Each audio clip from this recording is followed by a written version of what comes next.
Kannappa cinema వచ్చే నెలలో విడుదల కాబోతోన్న విషయం తెలిసిందే. ఇక ఈ చిత్ర ప్రమోషన్స్ లో భాగంగా మంచు విష్ణు ఇచ్చిన పలు ఇంటర్వ్యూలలో కన్నప్పపై వచ్చిన నెగటివిటీ గురించి స్పందించారు. ఈ మూవీ టీజర్ విడుదలైతే తమిళంలో, కన్నడలో, మలయాళంలో జీరో నెగటివిటీ వచ్చిందన్నారు.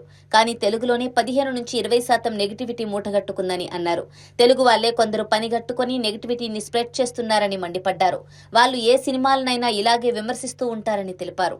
ఇతర భాషల వాళ్లకి నచ్చింది మన తెలుగు వారికి ఎందుకు నచ్చడం లేదు అని అడిగారు. అవే సీన్లు, అదే షాట్లు, అవే ఎమోషన్స్ కదా అని ప్రశ్నించారు. ఈ నెగటివిటీ కావాలని చేస్తున్నదే అని ఆయన వెల్లడించారు. ఇక రాజమౌళి తీస్తే ఆ సినిమాను యాక్సెప్ట్ చేస్తారని వెల్లడించారు. సినిమాని సినిమాలాగా చూడాలని హితవు పలికారు.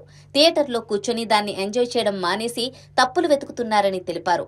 నా సినిమా అనే కాదు, మిగిలిన సినిమాల విషయంలో కూడా ఓవర్ ఎనాలిసిస్ కి వెళ్లిపోతున్నారని తెలిపారు. RRR లాంటి గొప్ప సినిమాను తీసిన రాజమౌళిని కూడా విమర్శించారని, ఆస్కార్ అందుకుని వచ్చిన తర్వాత అందులో కూడా తప్పులు వెతికారని, RRR కి ఆస్కార్ రావడం అనేది ప్రతి తెలుగువాడు గర్వించదగ్గ విషయమని, ప్రతి ఒక్కరూ ఈ విషయంలో కాలర్ ఎగరేయాలని తెలిపారు. ఎంతమందికి అక్కడ ఇన్విటేషన్ ఉంటుంది, అది మనకు ఒలింపిక్ లాంటిదని ఆయన తెలిపారు.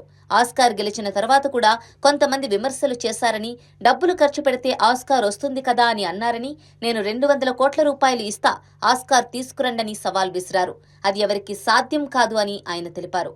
మన తెలుగు వారు వెళ్లి సాధించినందుకు గర్వించాలి, కాలర్ ఎగరేసుకోవాలి అని అన్నారు.